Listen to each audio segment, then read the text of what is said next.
Some footballers are born into fame. They are spotted at a young age, sent to elite academies, and nurtured for success. But N'Golo Kanté, his story is different. He wasn't supposed to make it. He was too small, too quiet, too unnoticed. Coaches rejected him. Scouts ignored him. Even his teammates doubted him. Yet today, he's a Premier League champion, a World Cup winner, and one of the greatest midfielders of his generation. How did this boy from the streets of Paris, once overlooked by everyone, become the heartbeat of every team he played for? This is the unbelievable journey of N'Golo Kanté. Humble beginnings, a childhood of hard work. N'Golo Kanté was born on March 29, 1991, in Paris, France. His parents were immigrants from Mali who had come to France searching for a better life. They settled in Rueil-Malmaison, a working-class suburb of Paris. Life wasn't easy. At just 11 years old, Kanté faced heartbreak that no child should endure, losing his father. Overnight, his world changed. His mother worked tirelessly to provide for the family, but money was tight. Most kids his age played with toys or watched cartoons. Kanté, he walked the streets collecting trash to recycle for money. It wasn't a choice, it was survival. But despite the hardships, he had one escape: football. Every free moment, he played in the streets, dribbling past imaginary defenders, dreaming of a better future. His love for the game was obvious, but there was just one problem. No one believed he could make it. The dream that no one took seriously. Kanté joined a small local club, JS Suresnes, as a child. He had incredible energy, ran more than anyone, and never gave up on a ball. But there was a problem. He was tiny. At just 5 feet 6 inches, 168 centimeters, Kanté was much smaller than most of his teammates. Coaches doubted him. Scouts ignored him. They thought he wasn't strong enough to compete at a high level. Imagine working twice as hard as everyone else, only to be told you'd never make it. Most kids would have quit, but not Kanté. His teammates noticed something special. He had an engine that never stopped. He would run for hours intercepting passes, tackling opponents twice his size, and covering every blade of grass. But despite his efforts, no big club wanted him. While his friends were getting scouted by professional academies, Kanté was overlooked. He had to start from the bottom, and that's exactly what he did. The long road to professional football. Most football superstars are discovered early. At 16 or 17, they are already playing in top academies. Kanté? At 19, he was still playing in the French 3rd Division for Boulogne's reserve team. No headlines, no fame, no spotlight. But Kanté never complained. He worked harder than anyone else. His coach saw something special: his ability to cover the entire pitch, intercept passes, and dominate the midfield.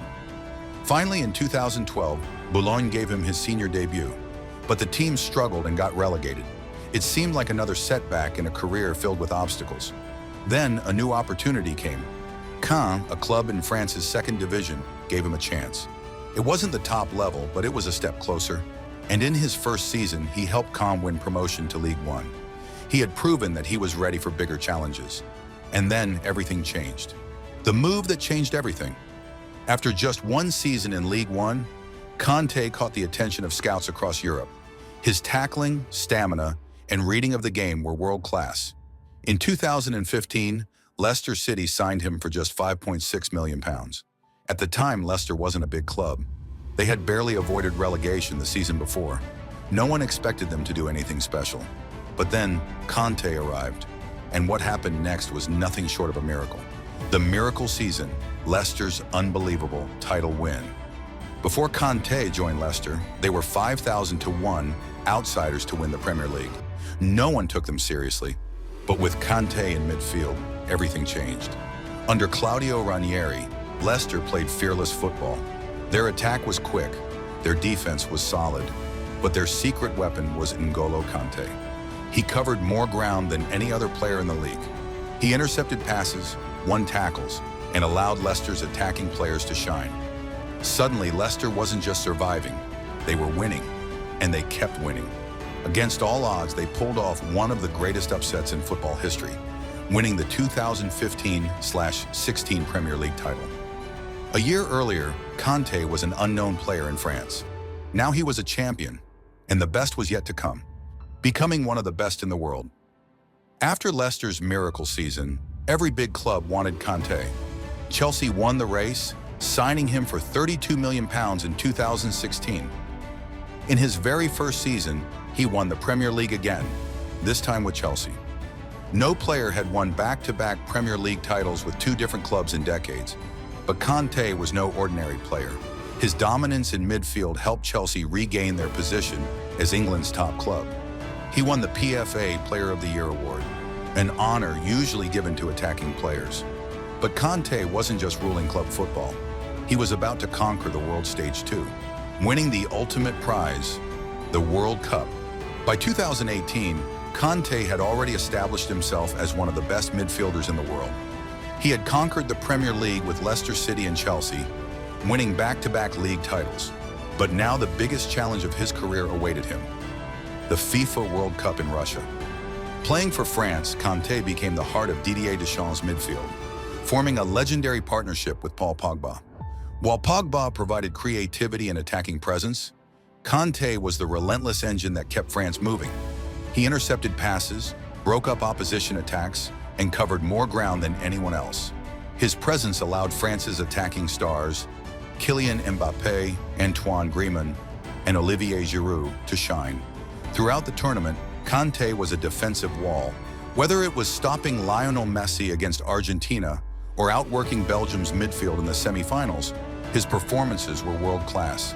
His ability to anticipate danger, recover possession, and transition play made him invaluable. In the final against Croatia, Kanté wasn't at his best due to illness, but his contribution throughout the tournament was undeniable. France won 4-2, lifting their second World Cup trophy, and Kanté had played a massive role in their success. From a young boy collecting trash on the streets of Paris to the grandest stage in world football, his journey had come full circle. But what made Kanté truly special wasn't just his talent, it was his humility.